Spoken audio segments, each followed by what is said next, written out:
যদি দিল মনকে নরম করে দিয়ে দুই চোখের পানি ছেড়ে দিতে পারেন, আমার রাসূল বলছেন যখন আল্লাহর কোন বান্দা বান্দি মুমিন মুমিনাত আল্লাহর ডরে আর ভয়ে খালেস তওবার নিয়তে চোখের পানি ছেড়ে দেয় আর আল্লাহর কাছে স্বীকার করে নেই, আল্লাহ আমি যা করেছি ভুল করেছি ক্ষমা করে দাও, আর ওয়াদা দিতেছি আগামী দিনে আর করব না, ওই বান্দা বান্দির চোখের পানি জমিনে পড়ার আগে আমার আল্লাহ রাব্বুল আলামিনের রহমতের দরিয়ায় জুস মারে, আর আল্লাহ ওই কন্দনরত বান্দা বান্দির জীবনের গুনাহ মাফ করে দেয়। আর সুবহানাল্লাহ। আমরা চাই এই মাহফিলে এসেছি গুনাহগার হিসাবে, মায়ের গর্ভ থেকে যেভাবে নিষ্পাপ এসেছিলাম সেইভাবে এই প্যান্ডেল থেকে বাইর হয়ে যেতে চাই কি চাই না? আল্লাহ চাইলে মাফ করে দিতে পারেন না? তার এই ক্ষমতা আসেনি না? এর জন্যই তো আল্লাহ বলছেন লা তাকনাতু মির রাহমাতিল্লাহ ইন্নাল্লাহা ইয়াগফিরুয যুনুবা জামিআ ইন্নাহু হুয়াল গফুরুর রহিম। জোরে বলো আল্লাহু আকবার।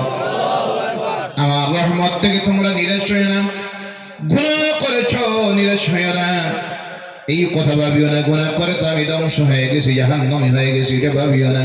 কারণ আমি আল্লাহ চাইলে তোমাদের জীবনের সমস্ত গুনাহগুলি মাফ করে দিতে পারি, কেননা আমি হলাম ক্ষমাশীল এবং দয়ালু। সুবহানাল্লাহ। এই নিয়ত করে বসবেন, 3 নম্বরে যে কথাটা মনে আনে বসবেন, তাহলে বসতে কষ্ট লাগবে না। আমরা এখানে বসে আছি মাটির উপরে, সাধারণত একটা তেরপালের উপরে, মাথার উপরে সামান্য একটা সামিয়ানা। আপনার ইনসাফের সহিত বলুন, কেউ যদি আপনাকে আমাকে নিমন্ত্রণ দিয়ে তার বাড়িতে নিয়ে বসার জন্য এইভাবে বিছানা দেয়, আমরা বসবো? আপনারা বসবেন? বসবো না। তার কারণ এখানে বসেছি, তার কারণ হলো এই কথাটা মনের মধ্যে রাখবেন যে একদিন, আজকে তো মাটির উপরে বসে আছি, একদিন আপনার আমার জীবনের মধ্যে আসবে, সেই দিন আপনার আমার আত্মীয় স্বজন, বন্ধু বান্ধব, ভাই বোনেরা, প্রতিবেশীরা, আত্মীয় স্বজনেরা, আমার আওলাদ, আপনার আওলাদেরা আপনাকে আমাকে বহন করে নিবে। সেই দিন আপনি আমি কথা বলার ক্ষমতা থাকবে না, নড়াচড়া করার ক্ষমতা থাকবে না। আত্মীয় স্বজনেরা মিলে গোসল দিবে, এরপর খাটিয়ার উপরে তুলে বহন করে নিবে, নেওয়ার পরে এমন একটা জায়গার মধ্যে রাখবে যেই জায়গায় পিঠের নিচে থাকবো মাটি। কোনটা? আওয়াজ করে বলেন কোনটা? ডান দিকে তাকাবো মাটি, বাম দিকে তাকাবো মাটি, উপরের দিকে যখন তাকাবো বাঁশ অথবা তক্তা, তার উপরে কোনটা? মাটি। চতুর্দিকে মাটি আর মাটি। এমন এক ঘরের ভিতরে নিয়ে শুয়ে রাখবে যেখানে কোনো লাইটের ব্যবস্থা থাকবে। এই কথা যদি মনে আনতে পারেন, এই রাত্রিতে এখানে বসতে অসুবিধা হবে না। বসা অবস্থায় মনে মনে এই নিয়তটা করে বসবে না, আল্লাহ যেই দিন এই দুনিয়ার সফর শেষ করে আমি চলে যাব অন্ধকার কবরের ভিতরে, রব্বুল আলামিন ওই যে হাফিজিয়া মাদ্রাসার 8তম বার্ষিকী মাহফিলে গিয়ে আমি বসেছিলাম, আল্লাহ ওই সেই দিনের মাহফিলটার খাতিরে আমার সেই দিনের অন্ধকার কবরটাকে তুমি জান্নাতুল ফিরদাউসের টুকরা বানাইয়া দিও। বলে আল্লাহুম্মা আমিন। আল্লাহ চাইলে পারে কি পারে না? ফের আমার বলতেছিলাম মানুষ কেন কম হয়, 1 নম্বরের কারণ হলো মানুষের মন আজকে ভালো কাজের দিকে যাইতে চায় না, খারাপ কাজের দিকে। তার উদাহরণ আমি দিই। আজ থেকে কয়েকদিন আগে আমি ত্রিপুরায় প্রোগ্রামে রওনা করেছি। তোমার ঘর থেকে বাইর হতে হয় 1টার সময়। কয়টার সময়? একটা খেলার মাঠ দিয়ে পাশ দিয়ে আমি যখন যাচ্ছি, গোটা এলাকাটা হলো হিন্দু অধ্যুষিত এলাকা। যাওয়ার পরে দেখি বাঁচতেছি 2টা। কয়টা? কথা বলবেন কয়টা? 2টা। খেলা আরম্ভ হবে 3টার সময়। কয়টার সময়? 3টার সময়। 2টার সময় দেখি গোটা ফিল্ডের খেলারি সহ চতুর্দিক হাজার হাজার মানুষ দাঁড়াই আছে। খেলা এখনো শুরু হয় নাই, হওয়ার দেরি আছে 1 ঘন্টা। কয় ঘন্টা? 1 ঘন্টা। যারা এখানে গিয়ে দাঁড়িয়ে আছে তারা অন্য ধর্মের মানুষ নয়। আমি দেখলাম খবর নিয়ে শতকরা 80% আমার সমাজের মানুষেরা। বলো নাউযুবিল্লাহ। আরো খবর নিয়ে দেখলাম এখানে অনেক এসে গেছে 12টার সময়, কয়টার সময়? 12টার সময়। সঙ্গে টিফিন লইয়া, টিফিন বুঝেন তো, ইয়া, টিফিন নিয়ে মানে পরে গেলে জায়গা পাওয়া দেখতো না। নাউজুবিল্লাহ বলেন। নাউজুবিল্লাহ। যে জাতি যে কওম আজকে মাহফিলে এইভাবে হাজির হওয়ার কথা ছিল, মসজিদে এইভাবে হাজির হওয়ার কথা ছিল, আজ প্যান্ডেলে, ওয়াজের প্যান্ডেলে তারা না, তাফসীরুল কোরআনের মাহফিলে নেই, মসজিদে নয়, মস্তবে নয়, মাদ্রাসায় নয়, তারা ছুটতেছে ফুটবল খেলার মাঠের দিকে। যার জন্য এই পৃথিবীতে আজকে এই কওমের যে দুরবস্থা, যে বিপর্যয় শুরু হয়েছে, তারা যদি ফিরে না আসে আল্লাহ এই অবস্থা পরিবর্তন করে দিবে পারবেন না। ফিরে আসতে হবে হেদায়েতের দিকে। কথা বুঝলেন না? 1 নম্বরের কারণ। 2 নম্বরের কারণ হলো কিছু মানুষ আমাদের সমাজের মধ্যে আছে, আমরা দেখি একটু শিক্ষিত হওয়ার কারণে, কেউ আছে একটু জনসম্পদের মালিক হওয়ার কারণে, কেউ আছে একটু রাজনীতিতে প্রতিষ্ঠিত হয়ে যাওয়ার কারণে এইভাবে প্যান্ডেলে বসতে গিয়ে তাদের পেস্টিজে বাধা দেয়। আছে না নাই? ইয়া, আছে। জি, আমি কি পরিমাণ শিক্ষিত মানুষটা, আর এখানে কি একটা ব্যবস্থা, এখানে খেলে খেলে লাগে বইতে। নাউজুবিল্লাহ বলেন। নাউজুবিল্লাহ। এখানে রিক্সা চালক, শ্রমিক, ড্রাইভার, অটো চালক, সব শ্রেণীর মানুষগুলি, আর আমি এখানে কিভাবে কিভাবে ভয়। কোন মোমেন ইমানদার যার ভিতরে সরিষা দানা পরিমাণ যদি ইমান থাকে, এখানে বসতে তার কোনো বাধা আসবে না। আমরা এই শিক্ষা দিয়েছে আমাদেরকে ইসলাম, পেয়ে দিয়েছে। আরেকটা কারণ হলো কিছু মানুষ আছে যারা ভাবে, অনেকে কমেন্ট করে, কইতে সব হইল নেরাউলি ওয়াজ। নাউজুবিল্লাহ বলে না। নাউজুবিল্লাহ। আজকে আধুনিক যুগ, মোবাইল বাইর করলে আন্তর্জাতিক স্তরের ইন্টারন্যাশনাল ইসলামিক স্কলার যারা, বক্তা যারা, ডক্টরেট উপাধিপ্রাপ্ত, তাদের আলোচনা সার্চ করলে পাওয়া যায়। তা মাহফিলে যাওয়ার কি প্রয়োজন আছে? অনেকে ভাবে লাইভ টেলিকাস্ট হয়, ঘরে বসে বসে দেখা যায়, মাহফিলে যাওয়ার কোনো প্রয়োজন নাই। নাউজুবিল্লাহ বললেন না? নাউজুবিল্লাহ। আপনারা বলুন, ঘরে বসে যারা ওই কমেন্টগুলি করে যে আন্তর্জাতিক স্তরের বক্তার বক্তব্যগুলি পাওয়া যায়, খোঁজ খবর নিয়ে দেখা হয় নিজেও এ বক্তার নামাজও পড়ে, না, কথা ঠিক কি না? আমরা লগের আগুন আছে। 2 নম্বরের কারণ হলো ওই যে বলতেছিলাম, এখানে বসে আলোচনা যারা শুনছেন, আর ঘরে বসে যদি কেউ ওই আলোচনা শুনে, দুইটা সমান। কথা বলবেন। দিন এবং রাত্রির ব্যবধান। তার কারণ হলো এই মুহূর্তে আপনারা এখানে বসে আছেন আল্লাহর মেহমান হয়ে। সুবহানাল্লাহ। কার মেহমান? আল্লাহর মেহমান হয়ে। আর যারা ঘরে বসে আছে তারা কার মেহমান? শয়তানের। তার বউর মেহমান। বউর মেহমান। কার? তার বউ। রাস্তা যারা হাঁটতেছে এরা তো শয়তানের মেহমান, ঘুরাইতেছে আর হাঁটাইতেছে। ভাইরা আমার, 2 নম্বরের কারণ হলো এই মুহূর্তে আপনারা যারা এখানে বসে আছেন আল্লাহর রহমতের সুশীতল ছায়ায়। সুবহানাল্লাহ বলেন। ঘরে যারা, তারা এই রহমত থেকে বঞ্চিত। কথা বোঝা গেছে? ইয়া, 3 নম্বরে হলো এখানে আপনারা যতক্ষণ বসে আছেন, আল্লাহর রাসূল সাল্লাল্লাহু আলাইহি ওয়াসাল্লাম বলছেন, আল্লাহর কোন বান্দা বান্দে, মুমিন মুমিনাত যখন আল্লাহর কালাম কোরআনুল কারীম থেকে আলোচনা শোনার জন্য, জানার জন্য, শেখার জন্য বসে যায়, সঙ্গে সঙ্গে আল্লাহ রাব্বুল আলামিনের সৃষ্টির কুল মাখলুক এদের মাগফিরাতের জন্য আল্লাহর কাছে দোয়া করতে থাকে। সুবহানাল্লাহ। এখানে আমরা এখন বসে আছি, আর আমাদের জন্য আল্লাহ সৃষ্টির কুল মাখলুক আল্লাহর কাছে দোয়া করতেছে। আল্লাহ, ওই যে মানুষগুলি সারাদিনের পরিশ্রমের পর ক্লান্ত, আগামীকাল বিভিন্ন ব্যস্ততা আছে, তা জানার পরও চোখ টানতেছে ঘুমের দিকে, মন চাইতেছে বিছানার দিকে, কিন্তু এরপরও বসে রয়েছে। আল্লাহ, তোমার দরবারে আমরা আরো রাখি, এরা বসেছে তোমার কালাম থেকে শিখার জন্য, জানার জন্য। তাই মাবুদ, তোমার দরবারে আমরা দোয়া রাখি, ওই মানুষগুলির জীবনের গুনাহগুলি মাফ করে দাও। বলো আল্লাহুম্মা আমিন। আমরা গুনাহগার, আমাদের দোয়া কবুল হতে পারে, না হতে পারে, কিন্তু আল্লাহর ফেরেশতারা মাসুম নিষ্পাপ। আল্লাহ সৃষ্টির মাখলুক যখন দোয়া করে, আল্লাহ সেই দোয়া ফিরাইয়া দেয় না। এর কারণে ধৈর্য ধরে বসুন। এই বসার কারণে আল্লাহ পাক আমাদের জীবনের গুনাহ মাফ করে দিবেন। বলেন আল্লাহুম্মা আমিন। আমিন। তিলাওয়াত করেছি আল্লাহর কালাম কোরআনুল কারীম থেকে 2টা আয়াত। কয়টা? 2টা। এর উপরে সংক্ষিপ্ত আলোচনা রাখবো যদি আপনারা ধৈর্য ধরে বসেন। আর যদি আপনারা উঠা বসা করেন তাহলে বুঝবো আপনারা বিরক্ত হয়ে গেছেন, মোনাজাত করে আলোচনাকে শেষ করে দিব ইনশাআল্লাহ। কথা বোঝা গেছে? জয় আপনারা ঘরে যাইতে সময় লাগবে বেশি থেকে বেশি 10 মিনিট। জয় আমি আমার ঘরে যাইতে লাগবো 5 ঘন্টা। কয় ঘন্টা? 5 ঘন্টা আমি কোনো জায়গায় রাত্রে থাকি না। রিকোয়েস্ট করা হয়েছিল দাওয়াত দেওয়ার সময় আপনি থাকবেন, আমি বলছি না, আমার পার্সোনালি অসুবিধা আছে। আমি আগরতলার থেকে রাত্রে ঘুরে রওনা করে দিই, আমি কোনো জায়গায় থাকি না, এটা বিরাট আমার প্রবলেম। কিন্তু ধৈর্য ধরে আপনারা থাকবেন তো ইনশাআল্লাহ? বলেন ইনশাআল্লাহ। আল্লাহ তাআলা তৌফিক দিয়ে বলেন আল্লাহুম্মা আমিন। আল্লাহুম্মা আমিন। ভাইরা আমার, এই পৃথিবীর আজকে যে সিচুয়েশন, যে অবস্থা তৈরি হয়েছে, সারা পৃথিবীর যেদিকে আমরা তাকাই আমরা দেখতেছি অশান্তি আর অশান্তির পরিবেশ তৈরি হয়েছে। কথা ঠিক কিনা? ঠিক হিংসা, বিদ্বেষ, ধর্মে ধর্মে দ্বন্দ্ব, জাতিতে জাতিতে দ্বন্দ্ব, মানুষের কাছে দয়া মায়ার বিদায় হয়ে গেছে, মানুষের মধ্য থেকে মানবতার বিদায় হয়ে গেছে, ভ্রাতৃত্ববোধের বিদায় হয়ে গেছে, সৈন্যের বিদায় হয়ে গিয়ে এক শ্রেণীর মানুষ আজকে আকৃতিতে মানুষ আর প্রকৃতিতে জন্তু জানোয়ারের চাইতে আরো নিকৃষ্ট হয়ে গেছে। কথা ঠিক কিনা? ঠিক তার প্রমাণ আমি সেই দিনও বলেছি, আজও বলছি।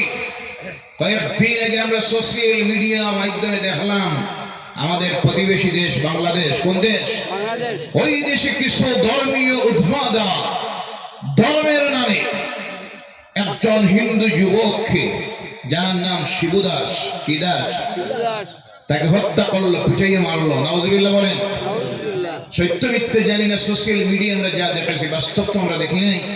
এরপরে গাছে ঝুলাইল, এরপর আগুন ধরাইয়া জ্বালাইল। নাউজুবিল্লাহ বলেন। যারা এই কাজ করেছে, এইভাবে কাজ যারা করে তারা মুসলমান হইতে পারে? জোরে বলবেন, তারা মুসলমান হইতে পারে? তারা ইসলাম ধর্ম অবলম্বী হতে পারে?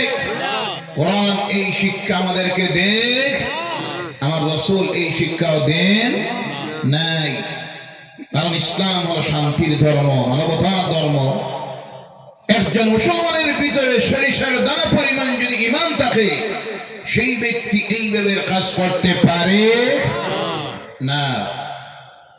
আমি সেই দিন বলেছি, আজও বলছি, আমরা আজকের এই মাহফিল থেকে এর তীব্র নিন্দা জানাই, প্রতিবাদ জানাই।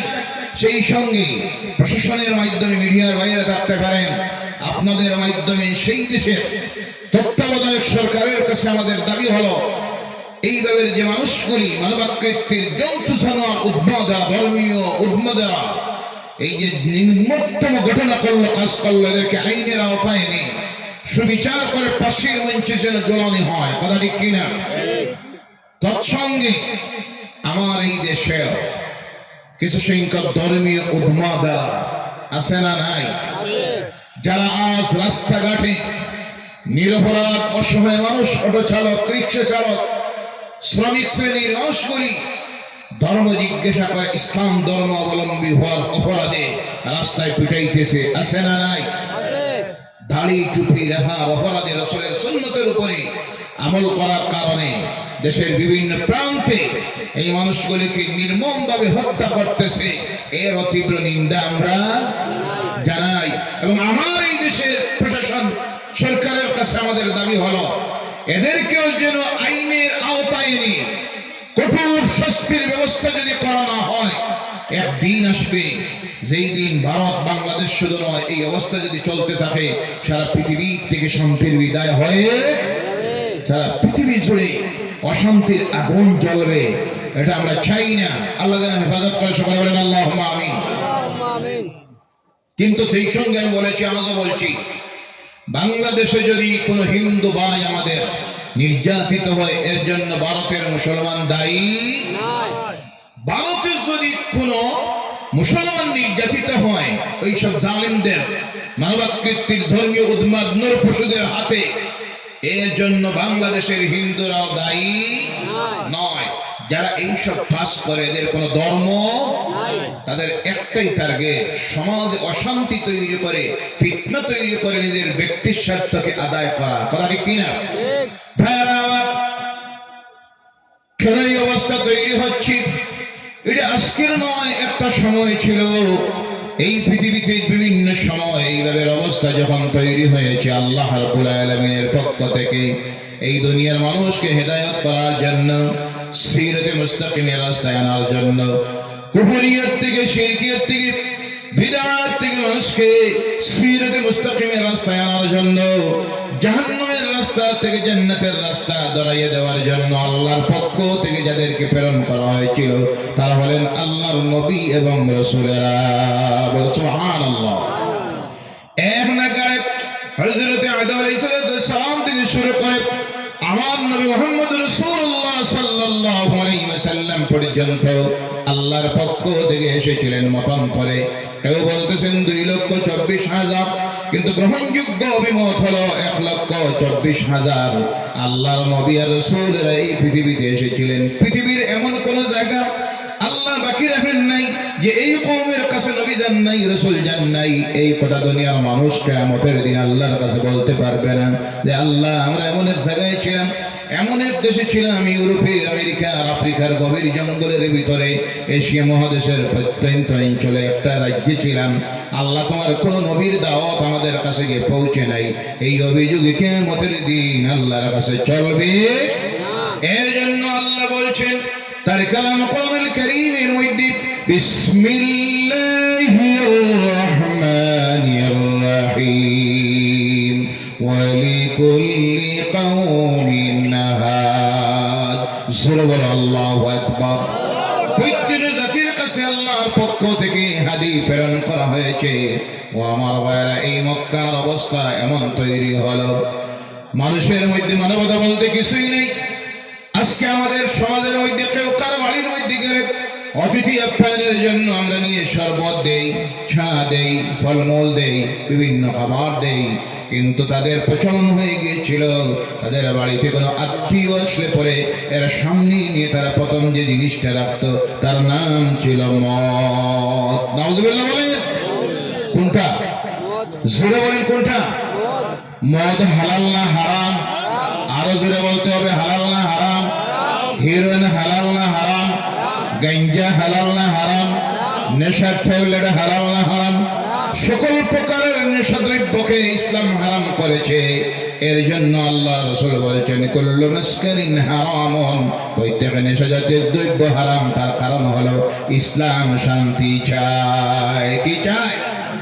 যে জিনিসে একটা মানব দেহে অশান্তি তৈরি করে, পরিবারে অশান্তি তৈরি করে, সমাজে অশান্তি তৈরি করে, রাষ্ট্রে অশান্তি তৈরি করে, পৃথিবীতে অশান্তি তৈরি করে, ইসলাম সেই সমস্ত জিনিসকে তা কিয়ামত পর্যন্ত চিরদিনের জন্য হারাম ঘোষণা দিয়েছে। বলো সুবহানাল্লাহ। তাদের সমাজে ছিল মদ, 2 নম্বরে ছিল সুদ। সুদ বুঝেন তো? জি না বুঝলে আরেকটা নাম পাই, ইন্টারেস্ট। কোনটা? এখন বোঝা গেছে? না বুঝলে আরেকটা নাম পাই, কিছু চা পানের পয়সা।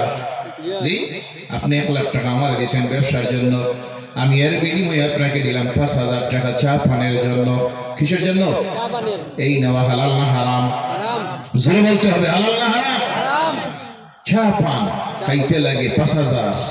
আরে কিয়ামতের দিন আল্লাহ যখন দরবার করবে, ফেরেশতারে এর পেটে একটু চাপ দিয়ে দেখি, সাবারক কত টাকা? সাবারক। নাউযুবিল্লাহ বলেন। তাদের সমাজে ছিল প্রচলন, তারা বলতো এটা হালাল, ব্যবসার মতো। 1 লক্ষ টাকা দিলাম, আমার টাকা নিল, ব্যবসা করতেছে, আমাকে মাসিক 10,000 টাকা দিতেছে, এটাও তো ব্যবসা। সঙ্গে সঙ্গে আমার আল্লাহ রাব্বুল আলামিন আয়াত নাযিল করে দিলেন, আহাল্লাল্লাহুল বাই'a ওয়া হারামার রিবা। আমি আল্লাহ ব্যবসা তোমাদের জন্য হালাল করেছি আর সুদকে করেছি হারাম। এই ছিল তাদের সমাজের অবস্থা। নারীর কোনো মর্যাদা ছিল না, ইজ্জত ছিল না, সম্মান ছিল না, নিরাপত্তা ছিল না। একজন মেয়ের দিন দুপুর 12টায় ঘর থেকে বাইর হতে ভয় হতো, নির্যাতনের শিকার হবে, টিরিংয়ের শিকার হবে, অপহৃত হবে, দর্শিত হবে, সতীত্ব হবে। এই ছিল নারীর নিরাপত্তার অভাব। এমন অবস্থা ছিল যখন কোনো মেয়ে সন্তান জন্মগ্রহণ করত, তখন তার জন্মদাতা বাবা ওই মেয়েটাকে জীবন্ত নিয়ে কবরের মধ্যে মাটি চাপা দিত। বলে নাউযুবিল্লাহ। দয়া মায়া বলতে হৃদয়ে কিছু ছিল না। সামান্য কথায় কথায় ঝগড়া আরম্ভ করত। ঝগড়া করে করে একটা মানুষ আর একটা মানুষকে হত্যা করতে তার বিবেক বাধা দিত না, সামান্য মায়াও আসতো না। এই ছিল তাদের অবস্থা। ও আমার ভাইয়েরা বলুন, বর্তমানে এই পৃথিবীতে ওই যা বললাম তা আছে না নাই? জি, সেই দিন দেখলাম ত্রিপুরা রাজ্যের একটা জায়গায় পূজার চাঁদাকে কেন্দ্র করে ঝগড়া আরম্ভ হলো। সর্বশেষে গিয়ে এমন অবস্থায় দাঁড়াইল, আমাদের মসজিদগুলি জ্বালাইলো, মাদ্রাসাও জ্বালাইলো, কোরআন জ্বালাইলো, মুসলমানদের বাড়িঘর জ্বালাইলো। যারা এইসব কাজ করলো এরাও তো মানুষ। জি, কথা বলবেন না? কোনো ভয় আছে নাকি? আমরা এই দেশের নাগরিক না বাংলাদেশি? কোথায় আমাদের বাড়ি? কোন জায়গায়? ভারতে না বাংলাদেশে? তাহলে কথা বলতে ভয় পান কেন? আমরা বললাম মুমিন। আমরা কি মুমিনেরা দুনিয়ায় একজনকে মাত্র ভয় করে, তিনি কে? আল্লাহ ছাড়া মুমিনেরা দুনিয়ায় কাউকে ভয় করে না। দুঃখ লাগলো, আফসোস লাগলো, সামান্য একটা বিষয় পূজার চাঁদাকে কেন্দ্র করে আসলে এটা হয় এক শ্রেণীর আজকে আমার সমাজে ধর্মীয় উন্মাদনা আছে। ধর্মের নামে তারা চায় সমাজে ফিতনা তৈরি করা, এটাকে তারা বাহানা বানায়, অজুহাত বানায়। কথা ঠিক কিনা? যারা এইসব করে তারা যদি জানতো ইসলাম কি বলতেছে। আল্লাহ পাক বলছেন, আল ফিতনাতু আশাদ্দু মিনাল কতল। সমাজে শান্তি তৈরি করা একটা মানুষকে হত্যা করার চাইতে আরো বড় মহাপাপ। বলে নাউজুবিল্লাহ। যারা সমাজে অশান্তি তৈরি করতেছেন, ভারত বলুন, বাংলাদেশ বলুন, পাকিস্তান বলুন, সারা পৃথিবীতে, তাদেরকে ইসলাম বলতেছে ওই যে ফিতনা যেটা তুমি তৈরি করতেছো, একটা নিরপরাধ মানুষকে হত্যা করলে যে পাপ হতো, সেই পাপ তোমার হচ্ছে। আল্লাহ এইসব জঘন্যতম কাজ থেকে আমাদেরকে হেফাজত করুক। সবাই বলেন আল্লাহুম্মা আমিন। কোনো সাম্প্রদায়িক কথা নয়, উস্কানিমূলক কথা নয়। আপনি বলুন, ইনসাফের সহিত বলুন, আমরা যদি ওয়াজ করতে হয় কার টাকা দিয়ে করবো? কথা বোঝা যায় না? আমার যদি টাকা থাকে না, ওয়াজের দরকার আছে?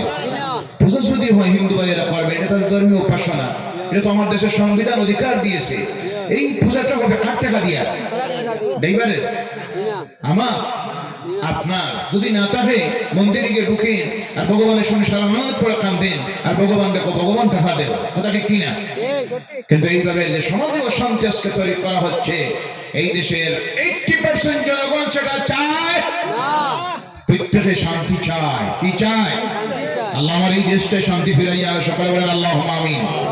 এই দেশের স্বাধীনতার জন্য আমরা রক্ত দিয়েছি, আমাদের উলামায়ে কেরাম আমরা শহীদ হয়েছেন, গাছের ডালে যাদের লাশ ঝুলেছে, হাজার হাজার উলামায়ে কেরাম আমরা শহীদ হয়েছেন, আমাদের পূর্বপুরুষরা শহীদ হয়েছেন।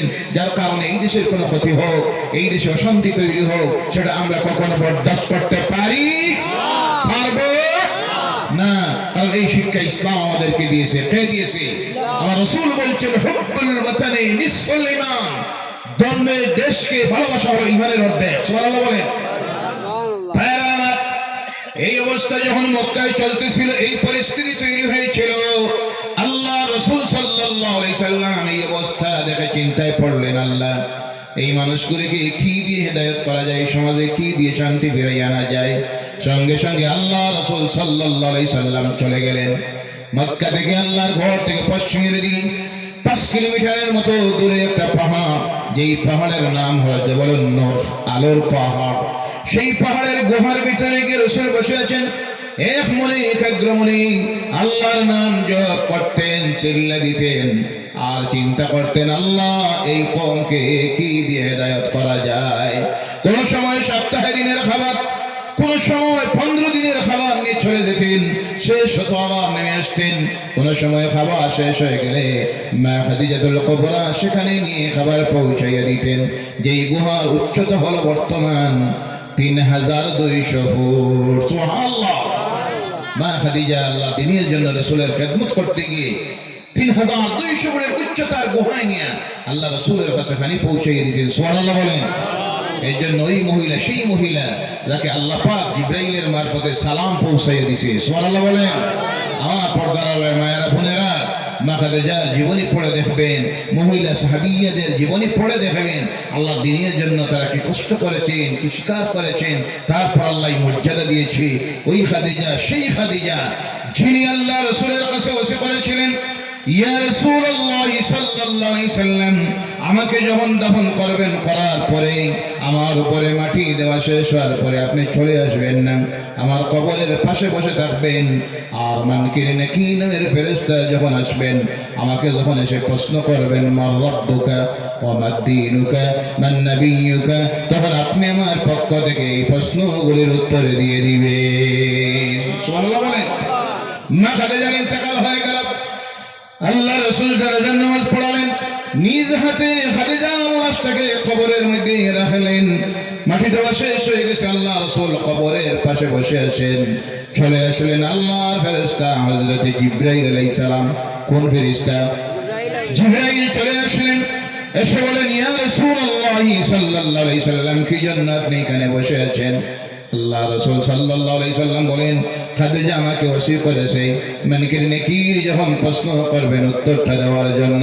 জিবরাইল বলেন ইয়া রাসূলুল্লাহ সাল্লাল্লাহু আলাইহি সাল্লাম, এই মুহূর্তে আল্লাহ আমাকে পাঠিয়েছে, আপনি নবী এই কবরের কিনারায় বসতে হবে না, আপনি চলে যান। খাদিজাকে যখন প্রশ্ন করা হবে, ওই প্রশ্নের উত্তর আল্লাহ পাক তার নিজে নিজে খাদিজার পক্ষ থেকে আল্লাহ উত্তর দিয়ে দিবে। আর রাসূল সুবহানাল্লাহ, নারে তাকবীর, ইসলাম, নারে তাকবীর। সেই মহিলা খাদিজাতুল কুবরা, ভাইরা আমার, এবার আল্লাহ রাসূল সাল্লাল্লাহু আলাইহি সাল্লামের বয়স হয়ে গেল 40 বছর। কত বছর? 40 বছর যখন হয়ে গেল, সেই দিন আল্লাহর সবচেয়ে সম্মানিত ফেরেশতা হযরত জিবরাইল আল্লাহ রাসূলের কাছে চলে আসলেন। আর এসে বলেন ইয়া রাসূলুল্লাহ সাল্লাল্লাহু আলাইহি সাল্লাম, আপনি যে চিন্তা করতেছেন এই সমাজের এই মানুষের অবস্থা দেখে, এই থেকে এই মানুষগুলিকে যদি ফিরাইয়া আনতে হয়, এক নম্বরে তাদের কাছে আপনি দাওয়াত পৌঁছাইয়া দেন, লা ইলাহা ইল্লাল্লাহু মুহাম্মাদুর রাসূলুল্লাহ। জোরে বলো লা ইলাহা ইল্লাল্লাহ, লা ইলাহা ইল্লাল্লাহ, লা ইলাহা ইল্লাল্লাহু মুহাম্মাদুর রাসূলুল্লাহ সাল্লাল্লাহু আলাইহি ওয়াসাল্লাম। এই বিশ্বাস যত সময় তারা করবে না, আল্লাহ একজন, কয়জন? তিনি ছাড়া উপাসনার যোগ্য কেউ নেই, তার সমতুল্য কেউ নেই। মুহাম্মদ সাল্লাল্লাহু আলাইহি সাল্লাম আল্লাহর প্রেরিত রাসূল এবং আল্লাহর বান্দা। এই বিশ্বাস যত সময় করবে না, ওই মানুষগুলিকে আপনি হেদায়েতের দিকে আনা সম্ভব হবে। যত সময় পর্যন্ত এই পৃথিবীর মানুষ এই বিশ্বাস করবে না লা ইলাহা ইল্লাল্লাহ মুহাম্মাদুর রাসূলুল্লাহ সাল্লাল্লাহু আলাইহি ওয়াসাল্লাম, তত সময় পর্যন্ত জেনে রাখবেন এই পৃথিবীতে শান্তি আনা সম্ভব হবে। 2 নম্বরে আল্লাহর কালাম নাযিল হওয়া শুরু হলো। এ নবী, আপনাদের অবস্থা দেখে চিন্তা করতেছেন কি দিয়ে এদেরকে হেদায়েত করবেন। এবার আল্লাহ তার কালাম কোরআন নাযিল করা শুরু করলেন। কোরআনুল কারীমের আয়াতের সংখ্যা হলো ৬৬৬৬টি আয়াত, সূরার সংখ্যা হলো ১১৪টা। আল্লাহ পাক এবার 1 নম্বরের আয়াত নাযিল করলেন, পড়ুন আমার সঙ্গে, বিসমিল্লাহির রহমানির রহিম। ইকরা বিসমি রাব্বিকাল্লাযী খালাক, খালাকাল ইনসানা মিন আলাক। ইকরা ওয়া রাব্বুকাল আকরামুল্লাযী আল্লামা বিল কলম, আল্লামাল ইনসানা মা লাম ইয়ালাম। জোরে বলো আল্লাহু আকবার। নাযিল হলো 5টা আয়াত। কয়টা? 5টা। 1 নম্বরের আয়াতের উপর আলোচনা করে যাব। এবার কোরআন নাযিল হওয়া শুরু হলো। ও মুসলমান, জেনে রাখবেন এই পৃথিবীতে আল্লাহর দ্বীনের প্রচার হয়েছে যে জিনিসটার মাধ্যমে, 2টা জিনিসের মাধ্যমে। কয়টা? 2টা। 1 নম্বরে হলো আল্লাহর কালাম, কোরআনের আকর্ষণী। পৃথিবীর প্রথম মানুষ আল্লাহর দ্বীন গ্রহণ করেছে, বলে সুবহানাল্লাহ। আর 2 নম্বরে যে জিনিসের মাধ্যমে পৃথিবীর ঐতিহাসিকবিদেরা অবাক হয়ে যায়, আল্লাহ রাসূল আল্লাহর দ্বীনের দাওয়াত দিলেন 11 বছর। কত বছর? 11 বছর। মক্কার জীবনে আল্লাহর দ্বীনের তাবলীগ তাবলীগ করা, দাওয়াত দেওয়া সম্ভব হলো না। জালিমেরা অত্যাচার করে, রাস্তায় বার হইলে পাথর মারে, গালি দেয়। সাহাবায়ে কেরাম নির্যাতিত হওয়া শুরু হলেন। আল্লাহ রাসূল বলে দিলেন, ঘর থেকে বাইর হয় না। আবার ঘরের মধ্যে দেখেন দুইজনে তিনজনে মিলে মিলে একটা জায়গায় জামাতে নামাজ পড়েন। আল্লাহ রাসূল আল্লাহর ঘরের কিনারে আসা ছেড়ে দিলেন। এই অবস্থা চলতেছে, দিনের দাওয়াত দেওয়া সম্ভব হচ্ছে না। সর্বশেষে যখন সিদ্ধান্ত নিল জমিন থেকে বিদায় করে দিবে, সেই দিন আল্লাহ রাসূল সাল্লাল্লাহু আলাইহি ওয়াসাল্লাম আবু বকরকে সঙ্গে নিয়ে মক্কা ত্যাগ করলেন। এর আগে মুসলমানেরা গোপনে গোপনে জন্মভূমি মক্কা ত্যাগ করে চলে গেলেন মদিনাতুল মুনাওয়ারায়। সেই সময় মুসলমানদের সংখ্যা হলো 250। কতজন? 250। এবার মদিনায় চলে গেলেন। যাওয়ার পর সেখানেও আল্লাহর দ্বীনের দাওয়াত পরিপূর্ণভাবে দিতে পারতেছেন না। একদিকে জালিমেরা, ইসলামের দুশমনেরা এসে হাজির হয়ে গেছে বদরের প্রান্তে, আবার কোন সময় উহুদের প্রান্তে, কোন সময় তবুকের ময়দানে, কোন সময় খন্দকের ময়দানে। এদের প্রতিরোধ করতে হচ্ছে, প্রতিবাদ করতে হচ্ছে, আটকাইতে হচ্ছে। আর একদিকে আল্লাহর দ্বীনের দাওয়াত দিতেছেন। দাওয়াত দিলেন 11 বছর। কত বছর? 11 বছর। পৃথিবীর ঐতিহাসিকবিদেরা অবাক হয়ে যায়, কি জিনিসের আকর্ষণে এত তাড়াতাড়ি আল্লাহর দ্বীন ইসলাম পৃথিবীর কোনায় কোনায় গিয়ে পৌঁছে গেল। এত তাড়াতাড়ি মানুষ কি জিনিসের আকর্ষণে আকর্ষিত হয়ে আল্লাহর দ্বীনকে গ্রহণ করলো। তারা বিশ্লেষণ করে করে করে গিয়ে খুঁজাইয়া গিয়ে দেখে দুইটা জিনিসের আকর্ষণে। একটা হলো আল্লাহর কালাম কোরআনুল কারীমের আকর্ষণে, সুবহানাল্লাহ। আর 2 নম্বরে সেই দিন যারা আল্লাহর দ্বীনের দায়ী হয়ে দ্বীন কায়েমের সংগ্রামে ইসলামের ঝান্ডা নিয়ে হাতে নিয়ে রাস্তায় নেমেছিল, তারা ছিল যুব সমাজ। সুবহানাল্লাহ বলেন। তারা কারা? আল্লাহ রাসূলের সঙ্গের সাথে যারা ছিলেন সাহাবায়ে কেরাম রিদওয়ানুল্লাহি তাআলা আলাইহিম আজমাইন, তাদের বয়স ছিল 18 বছর, 22 বছর, 23 বছর, 24, 25, 30, 32 বছরের ঊর্ধ্বে কম সংখ্যক মাত্র কয়েকজন সাহাবী ছিলেন যাদের বয়স ছিল 40-50 বছর। বাকি সকলের বয়স ছিল 30 থেকে 35 বছরের ভিতরে। সুবহানাল্লাহ বলেন। এর জন্য আল্লাহ রাসূল বলছেন, আল্লাহর দ্বীনের সবচেয়ে বিরোধিতা যারা করেছে তারা ছিল বুড়া মানুষ। কি মানুষ? Abu Jahl, Abu Lahab, Utba, Mughira, Abu Sufyan. পরবর্তীতে আল্লাহ দ্বীন গ্রহণ করে জলিল কদর সাহাবী হয়েছিলেন। বলেন সুবহানাল্লাহ। এরাই বিরোধিতা করেছে। আল্লাহ দ্বীনকে জমিনে প্রতিষ্ঠিত করার জন্য যারা নেমেছিল, হযরত বিলাল, হযরত আলী, হযরত উমর, হযরত তালহা, হযরত জুবাইর, হযরত ইবনে মাসউদ, হযরত খাব্বাব, হযরত খুবাইব, নাম বললে শেষ হবে না। রিদওয়ানুল্লাহি তাআলা আলাইহিম আজমাইন। আল্লাহ রাসূলের সাহাবী যারা ছিলেন সব ছিলেন যুবকেরা। সুবহানাল্লাহ। যার কারণে এত যুগ ইসলামের প্রচার হলো। আল্লাহ রাসূল সাল্লাল্লাহু আলাইহি সাল্লাম 11 হিজরির 9 জিলহজের দিন, যেই দিন আরাফাতের ময়দানে বক্তব্য দিতেছেন, জীবনের শেষ বক্তব্য, এত লম্বা বক্তব্য দিলেন। জীবনের প্রথম হজ এবং শেষ হজ, হজকে বলা হয় হজ্জাতুল বিদা। আল্লাহ রাসূল বক্তব্য দিলেন যোহর থেকে শুরু করে আসর পর্যন্ত। রাসূলের বক্তব্য যখন শেষ হলো, আমার আল্লাহ রাব্বুল আলামিন তার কালাম কোরআনুল কারীমের শেষ আয়াত আল্লাহ নাযিল করে দিল, বিসমিল্লাহির রহমানির রহিম। আল-ইয়াওমা আকমালতু লাকুম দীনাকুম ওয়া আতমামতু আলাইকুম নি'মাতি ওয়া রাদিতু লাকুমুল ইসলাম দীনা। জোরে বলো আল্লাহু আকবার। কোরআনের কোন আয়াত যখন তিলাওয়াত করব, যাদের জানা আছে আমার সঙ্গে তিলাওয়াত করবেন। রাজি আছেন? কারণ এই কিতাব সেই কিতাব যার একটা অক্ষর পড়লে কত নাকি। এই ওয়াজ শুনছেন না আপনারা? আপনারা না, আপনারা বলুন তো কত নাকি? 10 নাকি। সুবহানাল্লাহ বলেন। দুনিয়ার কোন কিতাব আছে? জি। আর একটা কিতাবের নাম বলুন যেটার একটা অক্ষর পড়লে 10টা নাকি। নাই। সুবহানাল্লাহ বলেন। কি নিয়ামত পাইলাম, কি নিয়ামত পাইলাম। শুধু 10টা নাকি না, একটা অক্ষর আল্লাহর কোন বান্দা বান্দি মুমিন মুমিনা যখন তিলাওয়াত করে, আমার আল্লাহর পক্ষ থেকে তার প্রতি 10 বার রহমত নাযিল হয়ে যায়। আর সুবহানাল্লাহ। শুধু তা না, একটা অক্ষর এই কিতাবের যখন তিলাওয়াত করে, আমার আল্লাহ রাব্বুল আলামিন তার আমল-নামাত থেকে 10টা গুনাহ সাগীরা ডিলিট করে দেয়। আর বলেন সুবহানাল্লাহ। এই দিন যখন এই আয়াত নাযিল হয়, রাসূল যখন বক্তব্য দিলেন সেই সময় আল্লাহ রাসূলের সামনে বসে আছেন 1,24,000-এর ঊর্ধ্বে সাহাবায়ে কেরাম। সুবহানাল্লাহ বলেন।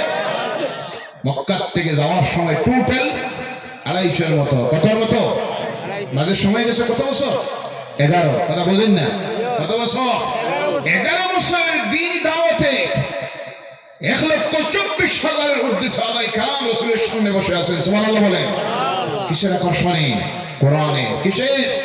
আর যারা সেই দিনের দায়ী হয়ে মানুষের সামনে ইসলাম পৌঁছে দিয়ে দায়িত্ব নিয়েছিল ইসলামের ঝান্ডা হাতে নিয়ে, তারা ছিলেন ও আমার যুবক ভাইয়েরা, আপনাদের মতো যুবকেরা। সুবহানাল্লাহ বলেন। আজ তো আমার সমাজে 20, 25, 30 বছরের যুবক মসজিদের দিকে কদম রাখে না। কথা ঠিক কিনা? ও আমার ভাইয়েরা, বলতেছিলাম এবার আল্লাহ দিনের প্রচার শুরু হলো। আল্লাহ তার কালাম কোরআনুল কারীমকে কি জন্য নাযিল করলেন? এবার তো কোরআন নাযিল হওয়া শুরু হলো। শুরু করতে গিয়ে আল্লাহ পাক মক্কার জীবনে তার রাসূলের প্রতি যে সূরাগুলি নাযিল করলো, এমন সুন্দরভাবে আল্লাহ ছন্দ মিলিয়ে দিলেন যাতে করে দুনিয়ার মানুষ পড়তে গিয়ে মজা লাগে। যার প্রমাণ দেখেন মক্কি জীবনে রাসূলের কাছে যে সূরাগুলি নাযিল হয়েছিল, যেমন হলো বিসমিল্লাহির রহমানির রহিম, ইযাস সামাউ ফাতারাত ওয়া ইযাল কাওয়াকিবু ইনতাসারাত ওয়া ইযাল বিহারু ফুজ্জিরাত ওয়া ইযাল কুবুর বু'সিরাত। জোরে বলো আল্লাহু আকবার। প্রত্যেকটা আয়াতের শেষক্ষ আল্লাহ তা বানিয়ে দিয়েছে। সুবহানাল্লাহ বলেন। যাতে মজা লাগে। কি লাগে? মজা লাগে নি না? না গানে মজা না, কোরআন তিলাওয়াতে মজা। কোনটায়? এখন আমাদের কাছে কোনটায় মজা এই চিন্তায় পড়ছে।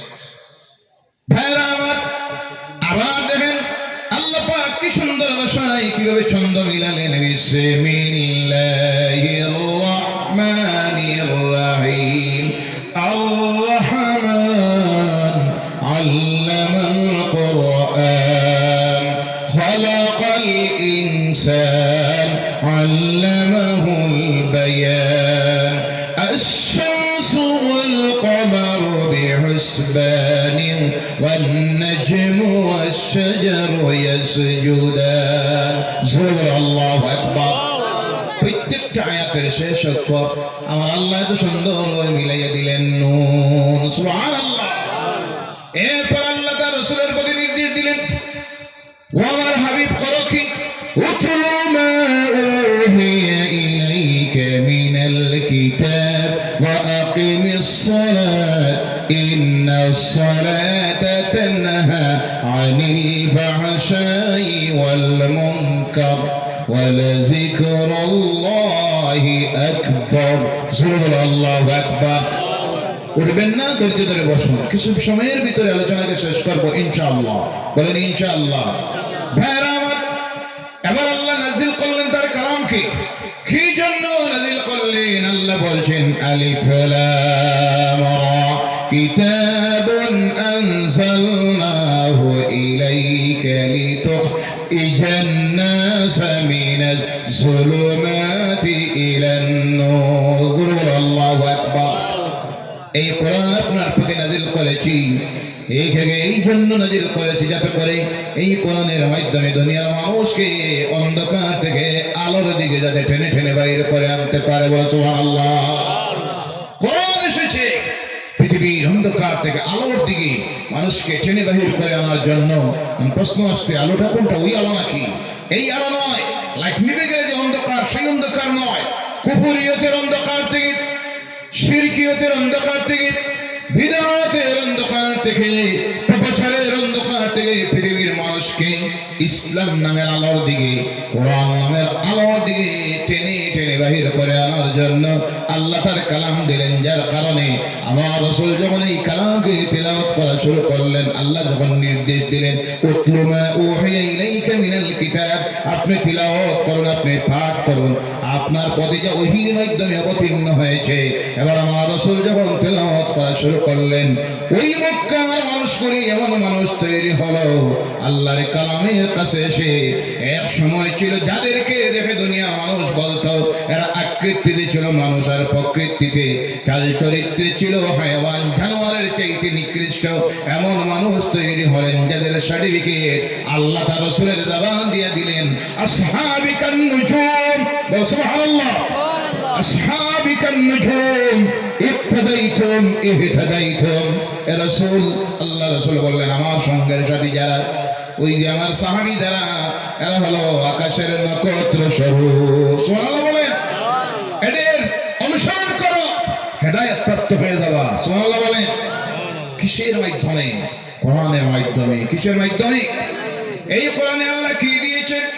আবার আল্লাহকে যদি প্রশ্ন করা হয়, আমার আল্লাহর কালাম বলছে, ওয়া নুনাজ্জিলু মিনাল কুরআনি মা হুয়া শিফাউন ওয়া রাহমাতুল লিল মুমিনিন। জোরে বলো আল্লাহু আকবার। এই কোরআন নাযিল করেছি আর এর মধ্যে দিয়েছি ঔষধ সারা দুনিয়ার মানুষের জন্য। আল্লাহ এর মধ্যে দিয়েছেন ঔষধ আর বলছেন শান্তি দিয়েছি মুমিনদের জন্য। কার জন্য? শান্তি কার জন্য? মুমিনদের জন্য। এবার বলুন, এই পৃথিবীতে সবচেয়ে অশান্তিতে হন কারা? মুসলমানেরা। কারা? ভারতে বলুন, ত্রিপুরায় বলুন, আসামে বলুন, বাংলাদেশে বলুন, পাকিস্তানে বলুন, পৃথিবীর যে প্রান্তে তাকান, ফিলিস্তিন বলুন, সিরিয়া বলুন, ইরাক বলুন, সর্বত্র আজ যারা অশান্তি আর অশান্তির জিন্দেগি কাটাইতেছে তারা মুসলমান। কেন? আল্লাহর কালাম তো বলতেছে না না তার জন্য তো দিয়েছি শান্তি। আল্লাহ বলছেন না না, ভুলটা কোথায় ধরতে হবে? শান্তি দিয়েছি মুমিনদের জন্য। এতে বোঝা যায় এই জমিনে যদি আমরা শান্তি পেতে হয় তাহলে হতে হবে মুমিন। কি হতে হবে? আমরা কি মুমিন? জি। যেই ব্যক্তি ৫ ওয়াক্তের নামাজ পড়ে না তার নাম মুমিন। কথা বলবেন? যে মিথ্যা কথা বলে তার নাম মুমিন, যে চুরি করে তার নাম মুমিন, যে ঘুষ খায় তার নাম মুমিন, যে সুদ গ্রহণ করে তার নাম মুমিন, জাহির ঠেলে তার নাম মুমিন, যে ওজনে কম দেয় তার নাম মুমিন, যে দুই ভাই ঝগড়া করে একটা আরেকটারে মারে, কথাবার্তা বন্ধ, এর নাম মুমিন, যে নারীর ইজ্জত নষ্ট করে তার নাম মুমিন, যে নারী বেপরদায় চলাফেরা করে তার নাম মুমিনা। জি, এই সব আমাদের মধ্যে আছে না নাই? বর্তমান পৃথিবীর অবাক হবেন মুসলমানেরা, বর্তমান পৃথিবীর জনসংখ্যার 4 ভাগের 1 ভাগ আমরা। সুবহানাল্লাহ বলেন। 882 কোটি মুসলমান মানুষ এই পৃথিবীতে। আর সমীক্ষা চালাইয়ে গিয়ে দেখা গেছে এর মধ্যে 280 কোটির মতো হলো মুসলমান। সুবহানাল্লাহ নাই? কিন্তু আরো একটা সমীক্ষা রিপোর্ট শোনো, আর একটা সমীক্ষা চালানি হয়েছে। চালানির পরে গিয়ে দেখেছে ওই যে মুসলমান যারা আছে সারা পৃথিবীতে তাদের মধ্যে সমীক্ষা চালাইয়া দেখা গেছে এর মধ্যে 80% মুসলমান যারা এখনো পর্যন্ত 5 ওয়াক্তের নামাজ পড়ে না। নাউজুবিল্লাহ নাই? আর এই যদি হয় একটা কওমের অবস্থা, এদের উপরে আল্লাহর রহমত না লানত? আওয়াজ করে বলতে হবে রহমত না লানত? যেখানে লানত সেখানে শান্তি নাই।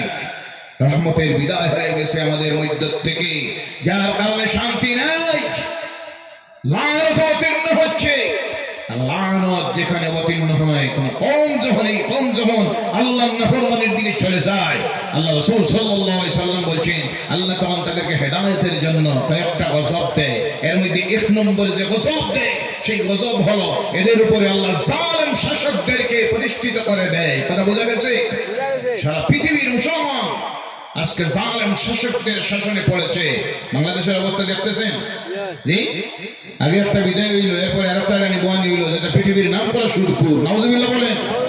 পাকিস্তানের অবস্থা দেখতেছেন, সিরিয়া, লেবানন, লিবিয়া, ফিলিস্তিন, ইরাক, সর্বত্র যতটা ক্ষমতায় সবটা হলো জালেম।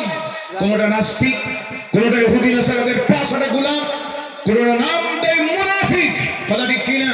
ঠিক। যার বাস্তব প্রমাণ পৃথিবী দেখেছে। যখন ইসরায়েলের জালিমেরা ফিলিস্তিন নামের রাষ্ট্রটাকে জমিন থেকে, পৃথিবীর ইতিহাস থেকে নিশ্চিহ্ন করে দিতেছে, এই অন্যায়ের প্রতিবাদে এসে দাঁড়ালো ইরান নামের রাষ্ট্র। সুবহানাল্লাহ বলেন। সুবহানাল্লাহ। তখন পৃথিবীর সমস্ত জালিমেরা গিয়ে দাঁড়াইল ইসরায়েলের সঙ্গে, কোনটায় মৌখিক সমর্থন, কোনটায় অস্ত্র দিয়ে, কোনটায় নিরাপত্তা পালন করল। সেই সময় মুসলিম রাষ্ট্র পৃথিবীতে 57টি রাষ্ট্র, কতটা? 57টি রাষ্ট্র। 57টি রাষ্ট্র নেতা তখন যদি ইমানদার, দিনদার, মুমিন হতো, আল্লাহর ডর ভয় অন্তরে থাকতো, তখন মুসলিমের সাহায্যের জন্য ইরানের পাশে গিয়ে দাঁড়াইতো। কথা ঠিক কিনা? কিন্তু বিশ্ব দেখলো একটাও ইরানের পাশে গিয়ে দাঁড়াইল না। কোনটা ডিরেক্টলি জালিমের পক্ষ নিল, কোনটা ইনডিরেক্টলি জালিমকে সমর্থন করলো, আর কোনটায় নীরবতা পালন করলো। সেই সময় যদি 57টি ইসলামিক রাষ্ট্রের ক্ষমতায় দিনদার, ইমানদার, মুমিন থাকতো, আজ যদি ইরানের পাশে দাঁড়াইতো, আজ ইসরায়েল নামের এক জালেম রাষ্ট্র, সংগঠিত রাষ্ট্র পৃথিবীর ইতিহাস থেকে নিশ্চিহ্ন হয়ে যাইত। কথা ঠিক কিনা? তাতে প্রমাণিত হয় আল্লাহ প্রতিটি ইসলামিক রাষ্ট্রে, অনিসলামিক রাষ্ট্রে, মুসলমান যেখানে আছে, আমাদের গুনার কারণে, অপরাধে আল্লাহ আমাদের উপরে জালেম শাসকদেরকে প্রতিষ্ঠিত করে দিয়েছে। আমাদের আজকে শান্তি নাই, শান্তি নাই, ঘরে জায়গা নাই, বাড়িতে জায়গা নাই, রাস্তায় নিরাপত্তা নাই। কথা ঠিক কিনা? কারণ হলো আমরা মুমিন হতে পারি। এই অবস্থার পরিবর্তন আনতে হলে আমাদের মুমিন হতে হবে। কি হতে হবে? মুমিন হতে হবে।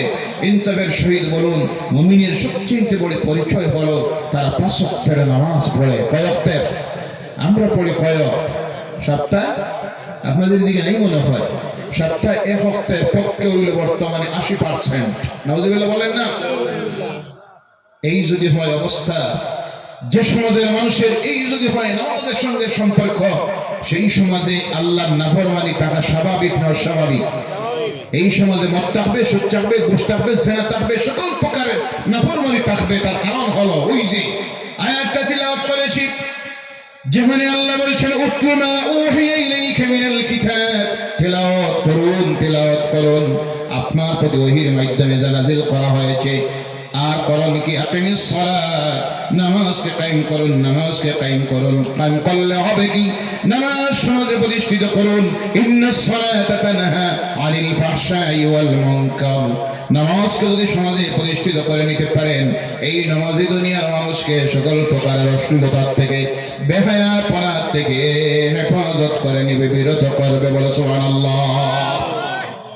ভাইরা আমার, 2 নম্বরের কারণ হলো কি? আজকে যে আমার এই সমাজ আল্লাহর নাফরমানির দিকে যাওয়া, আরেকটা কারণ হলো ওই যে আল্লাহ পাক তার কালাম কোরআনুল কারীমকে নাযিল করতে গিয়ে যে আয়াতটা প্রথম নাযিল করেছিলেন, ওই আয়াতের প্রথম যে শব্দ, সেই শব্দকে আমরা গুরুত্ব দেই নাই। অস্বীকার করার কারণে আজ এই পৃথিবীতে মুসলমানদের এই অবস্থা তৈরি হয়েছে। অধঃপতন আর অধঃপতনের দিকে যাইতেছি। যেদিকে তাকান নির্যাতিত, অত্যাচারিত, লাঞ্ছিত, বঞ্চিত, শোষিত, সংবিধানের দেওয়া অধিকার থেকে বঞ্চিত করা হচ্ছে। ফান্ডামেন্টাল রাইট যাকে বলা হয়, শিক্ষা, চিকিৎসা, বাসস্থান, খাদ্য, বস্ত্র, সমস্ত কিছু থেকে আজকে বিভিন্ন জায়গায় জায়গায় বঞ্চিত করা হচ্ছে। যার জ্বলন্ত প্রমাণ আসামের জমিনের দিকে আপনারা দেখতেছেন। এই মুহূর্তে যখন আমরা এই প্যান্ডেলের নিচে বসে আছেন এক শান্তিতে, আপনার আমার ভাই বোনেরা কলেমা পড়ার অপরাধে মুসলমান হওয়ার কারণে হাজার হাজার মুসলমানদেরকে জালিমেরা ঘরদুয়ার ভেঙে খোলা আকাশের নিচে ছেড়ে দিয়েছে। কথা ঠিক কিনা? আল্লাহ তুমি জালিমদেরকে হেদায়েত করো, বলেন আল্লাহুম্মা আমিন। ওই আমাদের ভাই বোনগুলিকে তুমি সবর দ্বারা তৌফিক দাও, বলেন আল্লাহুম্মা আমিন। তোমার কুদরত থেকে আল্লাহ এদেরকে থাকা খাওয়ার একটা ব্যবস্থা দিও, বলেন আল্লাহুম্মা আমিন। এদের অপরাধ একটা, কয়টা? এরা বাংলাদেশি? জি, আমি তো গতকালও বলেছি, এরা যদি বাংলাদেশি হয় দলে নিয়ে বাংলাদেশ পাঠাইয়া দেন, আমাদের কোনো আপত্তি নাই। কারণ আমরা চাই না কোনো বিদেশি আমাদের এই দেশে থাকুক। যত বিদেশি আছে, জাতি বর্ণ ধর্ম নির্বিশেষে, প্রত্যেকটাকে তার তার দেশে পাঠাইয়া দেওয়া হোক। কথা ঠিক কিনা? আর যদি বাংলাদেশি না হয়, একটা রাষ্ট্রনেতার জন্য, ইসলামিক রাষ্ট্র হোক, কোন ইসলামিক রাষ্ট্র হোক, রাষ্ট্রনেতার দায়িত্ব হলো ফান্ডামেন্টাল রাইট, একজন নাগরিকের দেওয়া শিক্ষা, চিকিৎসা, খাদ্য, বস্ত্র, বাসস্থান। এরা যাবে কোথায়? অসহায় মানুষগুলি সরকারের জায়গায় বসবাস করতেছে, বুঝলাম। সরকারের যদি প্রয়োজন হয় তার জায়গাটাকে ব্যবহার করার জন্য, এদেরকে ওখান থেকে অন্য জায়গায় স্থানান্তরিত করতে হলে এর আগে পুনর্বাসনের ব্যবস্থা করা সরকারের দায়িত্ব। কথা ঠিক কিনা? কিন্তু আফসোস, দুঃখ, অপরাধ হলো এরা পড়েছে লা ইলাহা ইল্লাল্লাহু মুহাম্মাদুর রাসূলুল্লাহ সাল্লাল্লাহু আলাইহি সাল্লাম। আমি এদের সঙ্গে সাক্ষাৎ করেছি বিভিন্ন জায়গায়, উস্তাদ উদ্বাদ শরণার্থী শিবিরে যারা। আমি বলেছি সবর করুন, সবর করুন, ইনসাফ একদিন হবে। কারণ আল্লাহ ছাড় দে, ছেড়ে দে, ফেরাউন আসে। কথা বলেন না? ফেরাউন আসে, বিদায় হয়েছে। মুসার নাম আছে না নাই? নমরুদ আসে, বিদায় হয়েছে। সাদ্দাত বিদায় হয়েছে, কারুন বিদায় হয়েছে, আবু জেহেল চলে গেছে, উতবা, শায়বা, মুগীরা চলে গেছে। ইব্রাহিমের নাম আছে, মূসার নাম আছে, আমার নবীর নাম আছে, কিয়ামত পর্যন্ত থাকবে। বলে সুবহানাল্লাহ। মিটানির ক্ষমতা কাহার নাই, হেফাজতের মালিক কে? কিন্তু আমরা পরিবর্তন হতে হবে, আমরা মুমিন হতে হবে। কি হতে হবে? ভাইরা আমার, কেন আজকে আমরা এইভাবে আল্লাহর নাফরমানের দিকে যাচ্ছি? জবাব কারণ হলো আল্লাহ সুবহানাহু ওয়া তাআলা তার কালামের প্রথম যে শব্দটা আমাদের প্রতি অবতীর্ণ করেছেন, পড়ুন আমার সঙ্গে, ইকরা বিসমি রাব্বিকাল্লাযী খালাক। পড়ো তোমার রবের নামে, যিনি তোমাকে সৃষ্টি করেছেন। সুবহানাল্লাহ বলেন। কথাটা কার? প্রথম কোরআনের আল্লাহ নাযিল করতেছেন যে শব্দ, নামাজ নয়, রোজা নয়, যাকাত নয়, হজ নয়, পর্দা নয়, মত সম্পর্কে নয়, যাকাত সম্পর্কে নয়, অর্থনীতি সম্পর্কে নয়, পররাষ্ট্রনীতি সম্পর্কে নয়, প্রথম আল্লাহ নাযিল করতেছেন আমার হাবিব। এই যে মানুষগুলির অবস্থা আপনি দেখতেছেন, আকৃতিতে মানুষ আর প্রকৃতিতে জন্তু জানোয়ারের মতো হয়ে গেছে। এদেরকে যদি পরিবর্তন আনতে হয়, জ্ঞানের আলো তাদের মধ্যে আপনি ঢুকাইয়া দিতে হবে, নতুবা এই সমাজকে আপনি পরিবর্তন করা সম্ভব হবে। ও আমার ভাইরা মুসলমানেরা, এই কথাটার প্রতি আমরা গুরুত্ব দেই নাই এখন পর্যন্ত। দুঃখ লাগে, আফসোস লাগে। সংক্ষিপ্ত ভাবে বলতেছি, বর্তমান যখন ইহুদি নাসারা, ইউরোপ আমেরিকার রাষ্ট্রের মানুষ যারা খ্রিস্টান ধর্মাবলম্বী, তাদের শিক্ষার হার হলো 100%। কত পার্সেন্ট?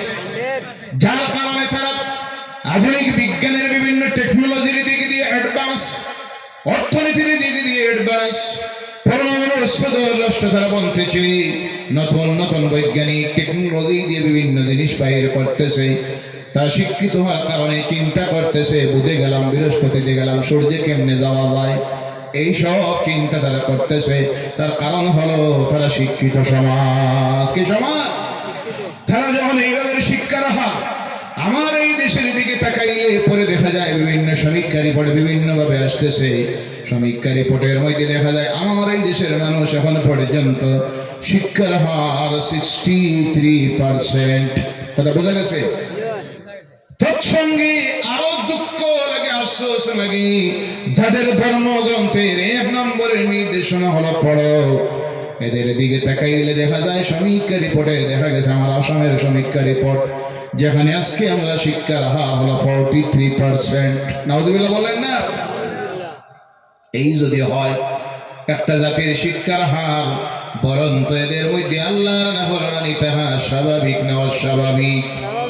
আমার এই দেশের মানুষ যদি আমি বলি 100% মানুষ যদি সুশিক্ষায় শিক্ষিত হয়ে যাইতো আমেরিকা ইউরোপের মতো, তাহলে যখন তারা চন্দ্রে সূর্যে অভিযান চালাইতেছে, আমার এই দেশে মসজিদ আর মন্দির নিয়ে ঝগড়া থাকতো। তার কারণ হলো ওই যে যা চলতেছে, এর কারণ হলো শিক্ষার অভাব। কিসের অভাব? আর এই শিক্ষার অভাবের কারণে বিভিন্ন সময় যখন নির্বাচন আসে, তখন দেখবেন বিভিন্ন রাজনৈতিক দল ওই শিক্ষিত মানুষগুলির ব্রেইনের মধ্যে ঢুকাইয়া দেয় ধর্মের নেশা। কোনটা? পেটে ঢুকাইয়া দেয় ধর্মীয় ট্যাবলেট। আর তখন মানুষ সব আসল সমস্যা বলে গিয়ে ধর্ম আর ধর্ম নিয়ে দ্বন্দ্ব শুরু করে দেয়। এর জন্য যদি আমার দেশে যদি শান্তি আনতে হয়, এইভাবে সকল প্রকারের সাম্প্রদায়িকতা, হিংসা, বিদ্বেষ, জাতিতে জাতিতে, ধর্মে ধর্মে, ভাষায় ভাষায় যে ঝগড়া চলতেছে, এর থেকে যদি সমাজকে বাঁচাইতে হয়, এই সমাজের প্রত্যেকটা মানুষকে সুশিক্ষায় শিক্ষিত, উচ্চ শিক্ষিত বানানোর প্রয়োজন আছে না নাই? কিন্তু আজকে দুঃখ লাগে, আফসোস লাগে, শিক্ষা ব্যবস্থাকে ধ্বংস করে দেওয়া হয়েছে। আল্লাহ হেদায়েত করুক যারা এইসব করতেছে, সকলে বলেন আল্লাহুম্মা আমিন। আমার বলার উদ্দেশ্য হলো ভাইয়েরা আমার, যখন পৃথিবীর মানুষ শিক্ষার দিকে ছুটতেছে, আমার সমাজের মানুষ কেন এত পথের দিকে যাইতেছে? কারণ আমাদের ব্রেইনে একটা কথা ঢুকেছে, পড়িয়া লাভ কি, কেমনে খাইতে কেমনে বাঁচতা ও চিন্তা করো আগে। নাউজুবিল্লাহ বললা না? এর কারণে দেখবেন আজকে অনেক এলাকা মুসলমানদের বিভিন্ন জায়গায় গেলে পরে দেখা যায় গোটা এলাকা খুঁজাইলে বিএ পাস একজন নাই, এমবিবিএস পাস নাই, এমফিল পাস নাই, পিএইচডি পাস নাই, মেডিকেল কলেজের ছাত্র নাই, ইঞ্জিনিয়ারিং কলেজের ছাত্র নাই, পলিটেকনিক্যাল কলেজের ছাত্র নাই, নাম করা কলেজে নাই, কেন্দ্রীয় ইউনিভার্সিটিগুলির মধ্যে আমরা নাই। এই নাই হওয়ার কারণে জাতি আজকে ধ্বংসের দিকে যাইতেছে। কথা ঠিক কিনা? ও আমার ভাইয়েরা, তবে পরিবর্তন আসতেছে, সুবহানাল্লাহ বলেন। আগের চাইতে এখন পরিবর্তন কিছু আইসেনি না? এসেছে, আলহামদুলিল্লাহ বলেন। কিন্তু যেই পার্সেন্টেজে আমরা আমাদের ধর্মগ্রন্থ যেইভাবে গুরুত্ব দিয়েছে, সেই গুরুত্ব আমরা উপলব্ধি করতে পারি নাই। গুরুত্ব না দেওয়ার কারণে কিভাবে আমরা গুরুত্ব দেই না জানি না। আপনাদের এলাকায় বিভিন্ন জায়গায় গেলে পরে দেখা যায়, অনেক সময় দেখবেন মাগরিবের পর আমার সমাজের ছেলে মেয়ে যারা কলেজ ইউনিভার্সিটির ছাত্র, হাই স্কুলের ছাত্র, ওই সামনে আসতেছে বিভিন্ন পরীক্ষা, গেলে পরে দেখবেন মুসলমানের ঘরের ছেলেরা রাস্তার কিনারায়, দোকানের বারিন্দায় ক্যারাম বোর্ডে নিয়ে ব্যস্ত, আছে না নাই? জি, রাস্তার কিনারায় মোবাইল নিয়ে 3-4টা, দুনিয়া যদি ভূমিকম্প দিয়ে যায় টের পায় না। জি, আছে না নাই? কোনটা ইলাম আছে, পিঠের মধ্যে গাড়ি উঠতেছে, খবর নাই। গেম 5G, মাঝে আর একটা নাম শুনছি, ফ্রি ফায়ার। কোন ফায়ার? Free fire. নাউজুবিল্লাহ বলেন। রাস্তার কিনারে দেখেন রাত 12টা পর্যন্ত ভলিবল। জি, আছে না নাই? Badminton, cricket. ও আমার যুবকেরা, তরুণেরা, গিয়ে দেখো তারা তখন কম্পিউটারের সামনে, ল্যাপটপের সামনে, প্রাইভেট শিক্ষকের বাসায়, না হয় তারা ঘরে প্রাইভেট শিক্ষক এসে হাজির, চিন্তা করতেছে কিভাবে matric, higher secondary, BA pass করবো, ফার্স্ট ডিভিশনে পাস করবো, 4টা লেটার আনবো, 90% মার্ক আনতে হবে, না হয় medical college, polytechnical, engineering college, নামি দামি কলেজে এডমিশন নিতে পারবো না। আর নিতে যদি না পারে তাহলে পরবর্তীতে নিজেকে প্রতিষ্ঠিত করতে পারবে না। আমার সমাজ সেই গুরুত্ব না দেওয়ার কারণে আজকে এমন অবস্থা তৈরি হচ্ছে আমার এই দেশের বিভিন্ন প্রান্তে।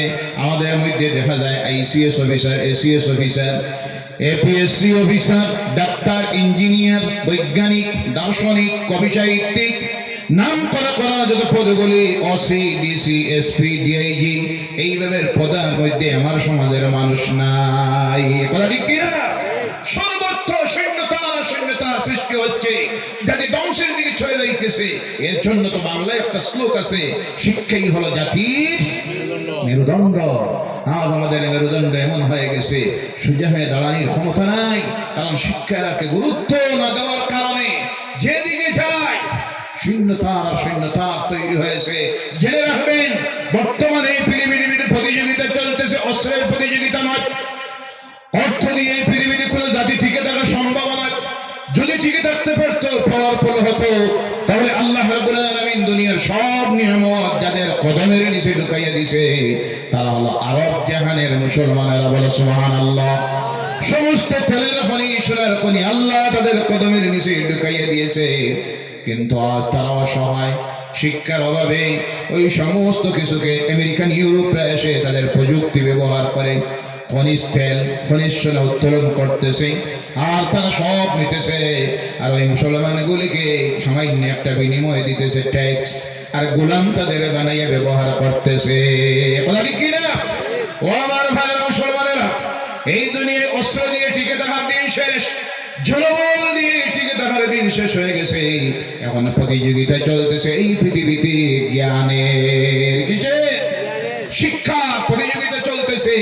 ওই শিক্ষায় যারা টিকে থাকতে পারতেছে, যারা উন্নত হচ্ছে, যারা অ্যাডভান্স হচ্ছে, তারা এই পৃথিবীতে আধিপত্য ছড়াইতেছে। যার প্রমাণ আমেরিকা জনসংখ্যার দিক দিয়ে, আয়তনের দিক দিয়ে আমাদের দেশের চাইতে বড় না ছোট? ছোট। কিন্তু শিক্ষার দিক দিয়ে অ্যাডভান্স হয়ে যাওয়ার কারণে, অর্থনীতির দিকে পৃথিবীর অন্যান্য রাষ্ট্রের চাইতে পিছনে, কিন্তু শিক্ষার দিক দিয়ে তারা সবচেয়ে বেশি অ্যাডভান্স হওয়ার কারণে সারা পৃথিবীর উপরে শাসন চালাইতেছে। কথা ঠিক কিনা?